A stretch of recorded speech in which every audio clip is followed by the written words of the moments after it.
اور طلوع آفتاب میں جب 2 رکعت پڑھنے کا وقت باقی رہ جائے تو مزدلفہ سے مینا کو روانہ ہو جاؤ اور مینا پہنچ کر جمرۃ العقبہ کو سب سے پہلے جاؤ اور اس طرح کھڑے ہو جاؤ کہ مینا داہنی ہاتھ پر اور کعبہ بائیں ہاتھ کی طرف ہو۔ اب 5 ہاتھ کی دوری سے 7 کنکریاں جدا جدا چٹکی میں لے کر داہنا ہاتھ خوب اٹھا کر جمرے کو مارو۔ کنکری مار کر قربانی کریں، مگر خوب سمجھ لو کہ یہ قربانی وہ قربانی نہیں ہے جو بقر عید میں ہوا کرتی ہے، بلکہ یہ حج کا شکرانہ ہے۔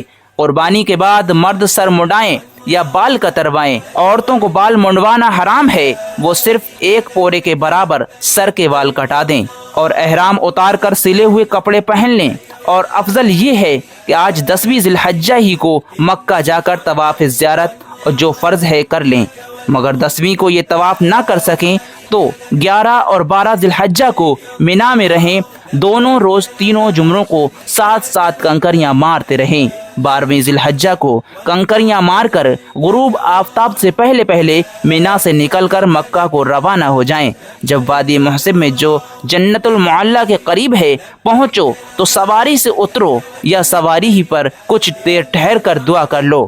اب مکہ میں جب تک قیام رہے اپنی اور اپنے ماں باپ کی، اپنے استادوں، اپنے پیروں اور حضور صلی اللہ علیہ وسلم کی طرف سے روزانہ عمرے ادا کرتے رہو۔ میں نے آپ کو ویڈیو کے شروع میں ہی بتایا تھا کہ حج میں کچھ ایسی باتیں ہیں یدی آپ سے چھوٹ جائیں تو آپ کا حج ادا نہیں ہوگا۔ دوستو، حج کے یہ فرائض ہیں، اگر ایک فرض بھی چھوٹ گیا تو حج ادا نہیں ہوگا۔ اور حج کے واجبات میں سے اگر کسی واجب کو چھوڑ دیا، خواہ قصدن چھوڑا ہو یا سہون، تو اس پر ایک قربانی واجب ہے۔ ہاں، بعض واجب ایسے بھی ہیں کہ ان کے چھوڑنے سے قربانی لازم نہیں ہوتی۔ مثلا طواف کے بعد کی 2 رکعتیں تحیۃ الطواف واجب ہیں، لیکن اگر کوئی چھوڑ دے تو اس پر قربانی لازم نہیں۔ اور حج کی سنتوں میں سے اگر کوئی سنت چھوڑ دے اس سے نہ تو حج باطل ہوگا نہ قربانی لازم ہوگی۔ ہاں، البتہ حج کے ثواب میں کچھ کمی ضرور آ جائے گی۔ حج کے فرض کیا ہیں جن کے چھوٹنے سے حج ادا نہیں ہوگا، جان لیجئے۔ حج میں آپ کو احرام باندھنا فرض ہے، کیونکہ احرام باندھنا شرط ہے۔ وقوف عرفہ یعنی 9 ذی الحجہ کے آفتاب ڈھلنے سے 10ویں کی صبح صادق سے پہلے تک کسی وقت عرفات میں ٹھہرنا ضروری ہے۔ طواف زیارت کا اکثر حصہ یعنی 4 پھیرے، یہ دونوں چیزیں یعنی وقوف اور طواف زیارت حج کا رکن ہیں۔ حج کی نیت کرنا ضروری ہے۔ ترتیب یعنی پہلے احرام باندھنا، پھر عرفے میں ٹھہرنا، پھر طواف زیارت کرنا، یہ ترتیبیں بھی ضروری ہیں۔ ہر فرض کا اپنے وقت پر ہونا بھی ضروری ہے۔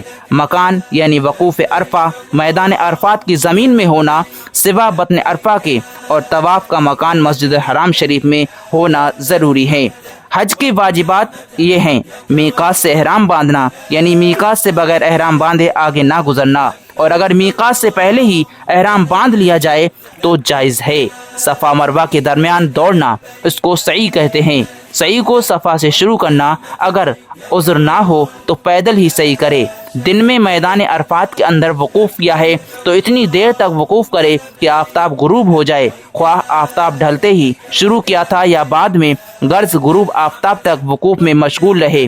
اور اگر رات میں میدان عرفات کے اندر وقوف کیا ہے تو اس کے لیے کسی خاص حد تک وقوف کرنا واجب نہیں، لیکن وہ اس واجب کا تارک ہوا کہ دن میں غروب آفتاب تک وقوف کرتا۔ وقوف میں رات کا کچھ حصہ آ جانا۔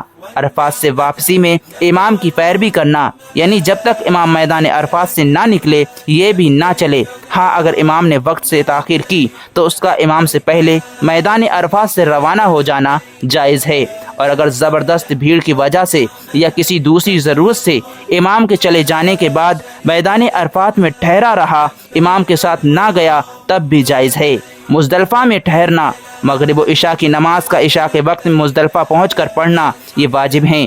تینوں جمروں پر 10ویں، 11ویں، 12ویں تینوں دن کنکریاں مارنا، یعنی 10ویں ذی الحجہ کو صرف جمرۃ العقبہ پر اور 11ویں اور 12ویں ذی الحجہ کو تینوں جمروں پر کنکریاں مارنا۔ جمرۃ العقبہ کی رمی پہلے دن سر مڈانے سے پہلے ہونا، ہر روز کی رمی کا اسی دن ہونا۔ احرام کھولنے کے لیے سر مڈانا یا بال کتروانا، یہ سر منڈانا یا بال کتروانا ایام نہر یعنی 10ویں، 11ویں اور 12ویں ذی الحجہ کی تاریخوں کے اندر ہو جانا چاہیے، اور سر منڈانا یا بال کتروانا مینا یعنی حرم کی حدود کے اندر ہونا۔